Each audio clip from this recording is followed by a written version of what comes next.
Hello, I am Jerry Fisaya Bambi, welcoming you to this episode of Inspire Africa, where we are continuing our series on the Sahel Women Empowerment and Demographic Dividend SWED project.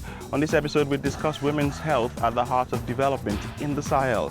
First, in Côte d'Ivoire with SWED's Center of Excellence and Safe Spaces. Then in Burkina Faso and Mali, where men in future husbands and husband groups have been sensitized on women's health issues. And we find out what the UNFPA, key initiator of the SWED project, is doing to help women in the Sahel benefit from sexual and reproductive health services. This is Inspire Africa. Let's start off in Côte d'Ivoire, where the SWED's project Center of Excellence and Safe Spaces, set up in parts of the country, are helping to educate and empower women and girls. Let's take a look. Here at the National Institute for Training of Health Workers, Trècheville University Hospital in Abidjan, several students are taking part in health sciences pedagogy. Established in 2018, the Institute is the largest SWED center of excellence in Côte d'Ivoire, training personnel in women's sexual and reproductive health services. Really, the quality is irreproachable, because there, it allows us to see on the field what we're doing and to be able to really improve the work that was done. Experts note that the quality of training will have a great impact on maternal, neonatal, and child health. The Ivorian government say they are also helping to ensure the program meets its goals, including that of reproductive health of girls. The master's degree in nursing and obstetrics has enabled us to strengthen the capacities of 396 community health workers who have helped to raise and improve the contraceptive rate among girls, and who have also helped to raise awareness among more than 362,000 people, with close to 9,000 new users of the new contraceptive methods. So we can say yes, the project has made a difference in the lives of young girls. As part of the project as Safe Places for Young Girls of the age of 8 and 24, there they are offered lessons on gender-based violence and taught skills that many of them have said will serve them throughout their lives. In Burkina Faso and Mali, attitudes to women and girls' sexual and reproductive health issues are changing. Though women are at the heart of this, men in groups called the Future Husband Clubs and Husband Clubs are also being involved. Here is more. In the village of Tola, center east of Burkina Faso, a school for husbands is in place. Set up in October 2020, about 15 married men meet once a week for a course that lasts for 4 months. They are taught women's contraception, menstrual cycles and childbirth mechanisms, topics that are often taboo in ultra-conservative societies. At the beginning, many were reluctant, but when they understood the benefits of the different themes, they finally accepted, and the old village population has now benefited from a change of behavior. I am proud of my position. I got reassured when I was told that there would be better communication within the family. I now take over some of the household chores when my wife has health problems. I'm also committed to educating other men who beat their wives. I tell them to stop doing it. For authorities, the approach of involving men in the promotion of women's sexual and reproductive health is a big pragmatic step. It was important for men to be understanding and to know the importance of accompanying women in consultations. Letting women go for consultations is in the interest of the family. It allows the woman to adapt the contraceptive method in order to plan the birth and improve the health of the newborn. In neighboring Mali, the SWED project is also putting women's health at the heart of development. The Malian government and the SWED project constantly carry out joint initiatives.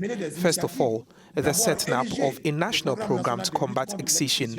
The program addresses not only harmful practices such as female genital mutilation, but also early marriages, sexual harassment, exploitation, and sexual abuse.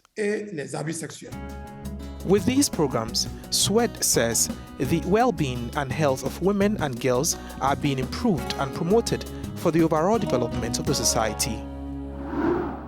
If you're just joining us, you are watching Inspire Africa with me, Jerry Fisaya Bambi.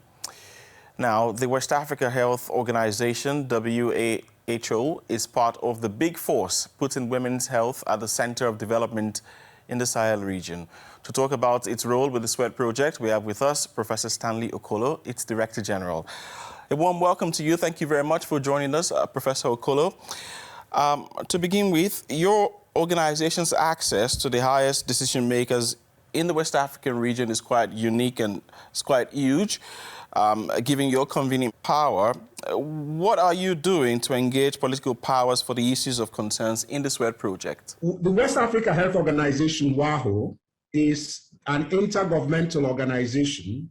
It is the health institution of ECOWAS. And what we have done is to try and bring to the highest levels the issue of women's and girls' empowerment and also their reproductive health and rights. So we have developed a directive on women's health rights. We are at the moment also working within the Human Capacity Development Project of ECOWAS Commission, which is not just the issue of health alone, but as you know, human capacity development cuts across. We have also utilized some of these convening power in terms of looking at advocacy at the highest levels. Indeed, and we see that the work that your organization and partners are doing with the established regional centers of excellence for the training of nurses and midwives to meet the health needs of the region is quite interesting. What is this endeavor all about in the first place, and what is the future? Now, you see, a lot of the training usually of doctors, not just nurses and midwives, but mainly nurses and midwives, a lot of the training tends to be clinical. So how do we move from clinical to service areas to service and development? And that's why we decided that it was necessary to establish in the first instance 3 specialty areas. So we are talking about something like health service pedagogy, we are talking about health service development, we are talking about reproductive health. These are specialized areas where we've developed a master's degree program for nurses and midwives in our initial 3 centers of excellence in Côte d'Ivoire, in Niger, and in Mali. But we are also expanding this now. We're going to 3 more countries to try and ensure that we are already training nurses that not only are midwives, that not only come out with the clinical knowledge to deliver care, but with the understanding and the aptitude to look at the regional issues in terms of reproductive health and rights of women and children. Professor Stanley Okolo, I'd like to thank you very much for sharing insights about your work and with the SWED project. Thank you very much. Thank you. Now, sexual and reproductive health and rights are an essential part of universal health coverage, and experts on the subject believe that countries moving towards that need to consider how that of girls and women are met. Joining us to talk about this and more is Argentina Matavel, the UNFPA Regional Director for West and Central Africa. It's so good to have you with us, Ms. Matavel. The UNFPA's current strategic plan, 2018 to 2021, which of course is ending this year in December, and the newly adopted 2022 to 2025 plan focuses on sexual and reproductive health and rights. Why is this an essential element of development? That's an interesting question, actually, because they're an enabler to the participation of a woman or a girl in society's life, also in her ability to develop. If a young girl of 14 or 15 gets pregnant and well, she did not plan for it, which happens all the time, the first thing that happens to her is that she stops going to school. But even for a grown woman, a woman of 15 to 24, which is the majority of the population in West and Central Africa region, that's when they're starting to go to the job market soon after university or high school. That's a nightmare for any woman, because she immediately gets afraid of being passed on for promotion, gets afraid that she has not made an impression on her supervisors. It is essential if we want really, we're serious about empowerment of women and the overall development, because it's half or more than half of the population. Sexual and reproductive health are an enabler to women's development and in consequence to society's development. Interesting. And the first months of the COVID-19 pandemic highlighted and aggravated some of these concerns and also long-standing inequities in healthcare availability and access. What is the UNFPA doing in the Sahel to help women to continue to benefit from healthcare, including sexual and reproductive health services? What happened is that governments naturally were dealing with a new event, a new pandemic, a new disease, and nobody knew what to do. So UNFPA naturally started working with governments, advocating, impressing upon them that the consequences of stopping sexual and reproductive health services, specifically emergency obstetric care and family planning and gender-based violence services, would be disastrous during and long after the pandemic. So one of the first things we did was the advocacy work. And in parallel, we started developing guidelines for health workers to be confident to provide a service, knowing that they were protected and they would not be infected. Family planning, for instance, with the services that were disrupted, it is 68% of the pregnancies that happened during the pandemic were unwanted or unplanned, because naturally, if a woman is on a pill or on an injection and she has no way of accessing the next month's pills or the next injection, then she falls pregnant, right? In fact, it's a multiplier effect anytime services for family planning or emergency obstetric and newborn care are disrupted. And one of the things that the ongoing hashtag Stronger Together campaign by the SWED initiative relies on essentially is social and behavioral change communication, SBCC. Why is this so critical to improving women and girls' access to health? For a long time, we had development programs that did not touch onto the very foundational determinant of a behavior.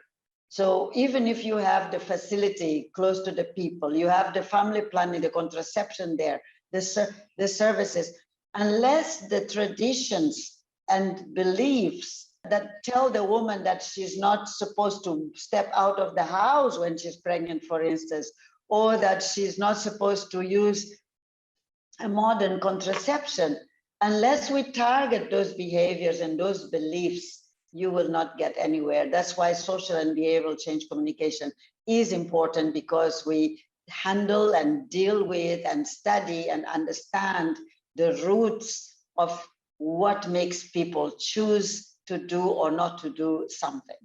Argentina Mataville, Regional Director for UNFPA West and Central Africa, thank you very much for speaking with us. Thank you. Thank you very much for having us on your show. Stay with us here on Inspire Africa. We've got more for you, also on our website, Africanews.com. I am Jerry Fisaya Bambi, and I am leaving you with an excerpt from a single produced as part of the Stronger Together campaign of the SWED project, a song by 11 artists from the Sahel to raise public awareness on the fight against violence against women and girls during the COVID-19 pandemic.